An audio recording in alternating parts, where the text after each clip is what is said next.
ചിരിച്ചൊടിയിൽ നെഞ്ചിലും വലിയ സന്തോഷം.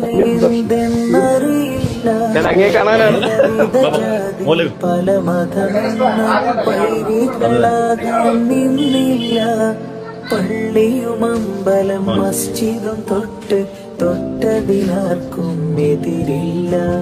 പരിമളമിപ്പൂങ്കാവിലൊരമ്മ പെറ്റൊരു മക്കൾ പൊരുതില്ല. DGP ആയിരുന്ന സിബി മാത്യൂസ് എഴുതിയ മലയാളി ഇങ്ങനെ മരിക്കണമോ, കേരളത്തിലെ ആത്മഹത്യകളെ കുറിച്ച് കേരള പോലീസിന്റെ DGP നടത്തിയ പഠനമാണ്. എത്രമാത്രം 4-5 വർഷം മഹാത്മാഗാന്ധി യൂണിവേഴ്സിറ്റിയിലെ ഡോക്ടറേറ്റ് പഠനം, എന്നിട്ട് DC ബുക്സ് ഒരു പുസ്തകമായിട്ട് ഇറക്കിയിട്ടുണ്ട്. ഇത് പറയുന്നതിന്റെ താല്പര്യം, സിബി മാത്യൂസ് പറയുന്നതിന്റെ താല്പര്യം ചുമ്മാ ഒരു പ്രസംഗമല്ല, പോണ വഴിക്ക് ഒരു പ്രസംഗം നടത്തിയിട്ട് പോകാന്ന് വിചാരിച്ചല്ല, കണക്ക് വെച്ചാൽ അതിൽ അദ്ദേഹം പറയുന്നത് 50 മുതൽ 54%, 55% ഹിന്ദുക്കളിലാണ് 80% ആത്മഹത്യകൾ. 27%, 27% ഉണ്ടായ മുസ്ലിങ്ങളിൽ 8% ആത്മഹത്യ, 18% ക്രിസ്ത്യാനികളിൽ 12% ആത്മഹത്യ. മുസ്ലിങ്ങളിലെ ആത്മീയ പഠനവും സാമുദായിക ഐക്യവും കാരണമാണ് അവരുടെ ആത്മഹത്യകൾ കുറവ്. ഹിന്ദുക്കളിൽ ഇല്ലാത്തത് കൊണ്ടാണ് ആത്മഹത്യ കൂടുതൽ.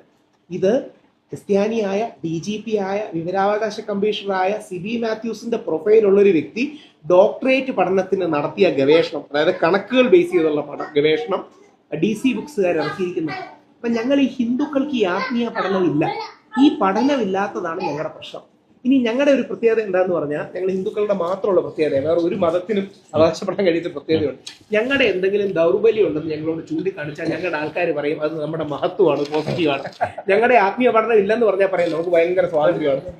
കേന്ദ്ര ബഡ്ജറ്റ്, ഞാനിങ്ങനെ എന്റെ ഒരു വ്യൂ പോയിന്റ് പറയാണ്, കേന്ദ്ര ബഡ്ജറ്റ് അവതരിപ്പിച്ച് കളഞ്ഞിട്ടേ ഈ നമ്മുടെ നരേന്ദ്രമോദി പ്രധാനമന്ത്രി അടക്കം അഭിമുഖീകരിക്കുന്ന അല്ലെങ്കിൽ അവർ പ്രതിനിധാനം ചെയ്യുന്ന ഒരു മതത്തിന്റെ പ്രധാനപ്പെട്ട ഗ്രന്ഥങ്ങൾ പഠിപ്പിക്കാൻ വേണ്ടിയുള്ള ഒരു സംവിധാനത്തിനും, ഇപ്പം ഓണംപള്ളി മുഹമ്മദ് ഫൈസി നിങ്ങൾക്കറിയാലോ, ഓണംപള്ളി മുഹമ്മദ് ഫൈസി എല്ലാ പ്രാവശ്യവും ഗുരുപദം ശ്രീനാരായണ പരിപാടിക്ക് മുഖ്യ പ്രഭാഷണം മുപ്പര സംസ്കൃതത്തിൽ ബിരുദാനന്തര ബിരുദമാണ്. അദ്ദേഹത്തിന്റെ കോളേജിൽ 100-400 കുട്ടികൾ സംസ്കൃത ശ്ലോകം പഠിക്കുകയും ഭഗവത്ഗീതയും പഠിക്കുകയാണ്. ആ മാഷിനെ വെച്ചിട്ടാണ് ഞാനത് ചെയ്തിട്ടുള്ളത്.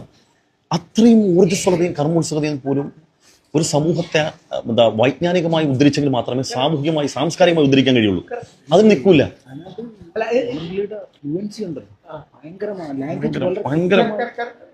ഞാൻ അങ്ങ് ചെയ്ത വീഡിയോയെ കുറിച്ച് ഇതിന്റെ പ്രശ്നം, ഞങ്ങൾക്ക് പോസിറ്റീവും കൺസ്ട്രക്റ്റീവും ഒന്നുമില്ല, നെഗറ്റീവും ഒരാളുണ്ടാവും.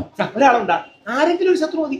ഈ ശത്രുവിനെ വെച്ച് പരമാവധി അത് എന്താ പറയാ, അത് ഞങ്ങളുടെ ഇടയിലുള്ളൊരു ഡീപ് ഇഷ്യൂ ആണ്. അത് എന്തുകൊണ്ടാണ് ഞാൻ പറയുന്നതെന്ന് പറഞ്ഞാൽ, അത് മുസ്ലിം സമൂഹത്തിലെ യുവാക്കൾ അറിഞ്ഞില്ലെങ്കിൽ അവർക്ക് ഭയങ്കരമായിട്ടൊരു ഇറിറ്റേഷൻ തോന്നും.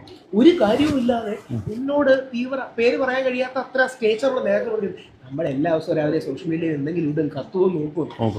കാര്യം ഈ കത്തിക്കലിലാണ് അവരുടെ ഒരു സാധനം. ഇപ്പൊ ഈ അടുത്തിറക്കി വന്ന നമ്മുടെ കുംഭമേളയുടെ സാധനമൊക്കെ, അവിടെ എന്തോ വാട്ടറുമായിട്ട് ഡിസ്പ്യൂട്ട്, അവർ ഒരു പണി ചെയ്യുന്നതിൽ ഒരു ഡിസ്പ്യൂട്ട് ഉണ്ടായി.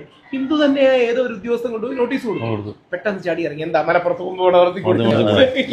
ഈ കുംഭമേളയുമായിട്ട് ബന്ധപ്പെട്ടേ നമ്മുടെ ശോഭ സുരേന്ദ്രൻ പറഞ്ഞ വളരെ ശ്ലാഘനീയമായ ഒരു പ്രസ്താവനയാണ്. UP-ൽ അടക്കം നടത്തിയ കുംഭമേളനേക്കാൾ ഏറ്റവും പ്രശംസനീയമായ കുംഭമേള നടന്നു മലപ്പുറം ജില്ലയിൽ. അവർ തന്നെ വിശദമായിട്ട് പറയുകയാണ്, നല്ല നിലയിൽ അവർ പശ്ചാത്തലം ഒരുക്കി, ആഹാരങ്ങൾ കൊടുത്തു, മുസ്ലിങ്ങളെ കുറിച്ച് വളരെ വാഴ്ത്തി പറയാം. എന്നാൽ കുംഭമേള തുടങ്ങിയപ്പോൾ ഇതിന്റെ നേതൃത്വത്തിൽ നിൽക്കുന്ന പ്രധാനപ്പെട്ട സന്യാസിവര്യം പറഞ്ഞതാണ്, ഏത് വാപ്പ വന്ന് തടയാനുണ്ട് മലപ്പുറത്തെന്ന് വെച്ചത്. ഒരു മനുഷ്യൻ ഇതിനായിട്ട് ഇടപെട്ടില്ല, ഒരു വാപ്പ കുളിച്ച് തുടങ്ങാണ്. എന്നിട്ടിപ്പം കുംഭമേള അവസാനിച്ചപ്പോൾ പറയുന്ന പ്രസ്ഥാനം അറിയോ, ഇടത് വലത് പാർട്ടികൾ ജിഹാദികളെ പേടിച്ചിട്ട് കുംഭമേളക്ക് എത്തിയില്ലെന്ന്.